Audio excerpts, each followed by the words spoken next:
ഞാനിപ്പോൾ ഉള്ളത് കക്കാടംപൊയിലാണ്. ഇവിടെ നമുക്ക് resort, Ayurveda hospital, home stay ഒക്കെ തുടങ്ങാൻ പറ്റിയ നല്ല അടിപൊളി വ്യൂ ഉള്ള ഒരു 3 ഏക്കർ 30 സെൻറ്റ് സ്ഥലം കൊടുക്കാനുണ്ട്. അപ്പോൾ ഞാനെന്തായാലും ആ ഒരു സ്ഥലത്തിൻ്റെ വ്യൂ ഒന്ന് കാണിച്ചു തരേ. ഈ കാണുന്നതാണ് ആ 3 ഏക്കർ 30 സെൻറ്റ് സ്ഥലത്തു നിന്നുള്ള വ്യൂ. ഇതിലുള്ളത് 65ഓളം തെങ്ങും അതുപോലെ തന്നെ 10-25 മാവുമാണ്.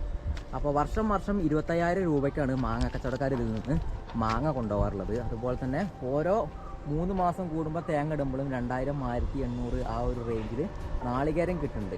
അതുപോലെ തന്നെ ഈ ഒരു സ്ഥലത്തിൻ്റെ പ്രത്യേകത എന്ന് വെച്ചാൽ ഒരിക്കലും വറ്റാത്ത നീരുറവ ഈ ഒരു സ്ഥലത്തുണ്ട്. അപ്പോൾ നമുക്ക് എന്തായാലും അതൊക്കെ ഒന്ന് പോയി ഇറങ്ങി കണ്ടുവരാം. ഈ കാണുന്നതാണ് ഇതിലുള്ള മാവുകൾ.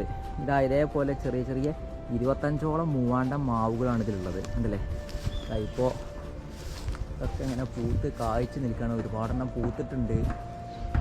അപ്പോൾ ഇത് ഇവിടെ വർഷം മാങ്ങ പറിക്കുന്ന ആൾക്കാർ വന്ന് 25,000 രൂപയ്ക്ക് മൊത്തം എടുത്തു പോകാറാണുള്ളത്.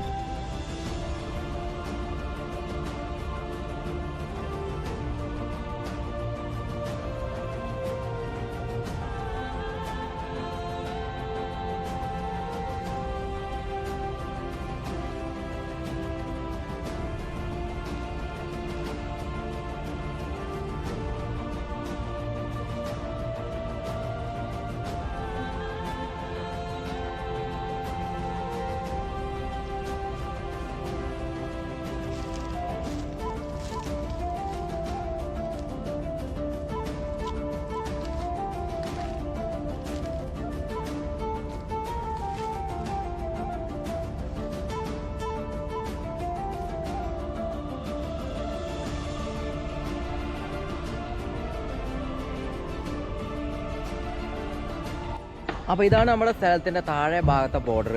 അപ്പോൾ ഇവിടെ നിന്ന് നോക്കിയാൽ കാണുന്ന ഒരു വ്യൂ ആണത്. കണ്ടില്ലേ, നല്ല അപാര വ്യൂ ആണ്. അപ്പോൾ ഇതിൻ്റെ ഒരു പ്രത്യേകത എന്ന് വെച്ചാൽ ഒരിക്കലും പറ്റാത്ത വെള്ളമുണ്ട് ഈ ഒരു പ്രദേശത്ത്. ഈ ഒരു സ്ഥലത്ത് മാത്രമുള്ളൂ ഇതേപോലെ വെള്ളമുള്ളത്. കണ്ടില്ലേ, ഇതിപ്പോൾ ആ ഒരു പാറേൻ്റെ അടുക്കിൽ നിന്നും അതേപോലെ തന്നെ ആ ഒരു ഭാഗത്ത് നിന്നൊക്കെ ഇങ്ങനെ പറ്റാത്ത ഉറവ് അങ്ങനെ വന്നുകൊണ്ടിരിക്കണേ. പിന്നെന്ന് പറഞ്ഞാൽ ഇതിൽ 60 തെങ്ങാണുള്ളത്. 60 തെങ്ങിന് ഏകദേശം 3 മാസം കൂടുമ്പോൾ 2000, 1800, 1500 റേഞ്ചിൽ നാളികേരം കിട്ടുന്നുണ്ട്. ഇപ്പോൾ നാളികേരം ഇട്ടുകൊണ്ടിരിക്കുകയാണ്. പിന്നെ ഇതിൽ 25 മാവാണുള്ളത്. 25 മാവ് മൂവാണ്ടനാണ്. അപ്പോൾ അത് 25,000 രൂപക്കാണ് കച്ചവടക്കാരെടുത്ത് പോണത്. മാങ്ങ അത് അപ്പോഴും പൂത്തിക്കാണ്. കണ്ടില്ലേ, നാളികേരം എന്നൊക്കെ പറഞ്ഞാൽ വലിയ ക്വാളിറ്റി നാളികേരമാണ്. വലിയ നാളികേരമാണ്, നല്ല തൊണ്ടല്ല വലിയ നാളികേരം അല്ലേ. അതെ, ചക്കേൻ്റെ അത്ര വലുപ്പമല്ല, നാളികേരമാണ്. അതാണ് ഈ മണ്ണിൻ്റെ പ്രത്യേകത അല്ലേ മനോക. ഈ ഒരു ഭാഗത്ത് ഇവിടെ മാത്രമുള്ളേ വറ്റാത്ത വെള്ളമുള്ളത്. ഈ പ്രദേശത്ത് പിന്നെ വേറെ സ്ഥലത്ത് വെള്ളമല്ല. ഈ വെള്ളത്തിൻ്റെ ഉറവ ഞാൻ കാണിച്ചു തരാം. കണ്ടില്ലേ,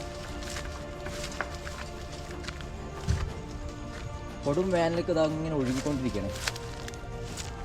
ഈ ഒരു പ്രദേശം മൊത്തം പുഴ ഒഴുകും പോലെ ഇങ്ങനെ ഉറവ ഇങ്ങനെ ഒഴുകിക്കൊണ്ടിരിക്കുകയാണ്. അത് നേരെ പോയിട്ട് അവിടെയാണ് എത്തുന്നത്. ഈ ഒരു വെള്ളം ഒഴുകണുണ്ടല്ലേ, ഈ ഒരു ഒഴുക്ക് ഏത് വേനൽക്കുണ്ടാവും. ഇതിങ്ങനെ പോയിട്ട് ഇതാ ഒരു കൈത്താലായിട്ട് ഇതാ ആ ഒരു പാറേൻ്റെ ഉള്ളിൽ നിന്നാണ് ഈ വെള്ളം വരുന്നത്. ഈ വെള്ളം മുഴുവൻ സ്റ്റോർ ചെയ്യണത് ഇതാ ഇവിടെയാണ്.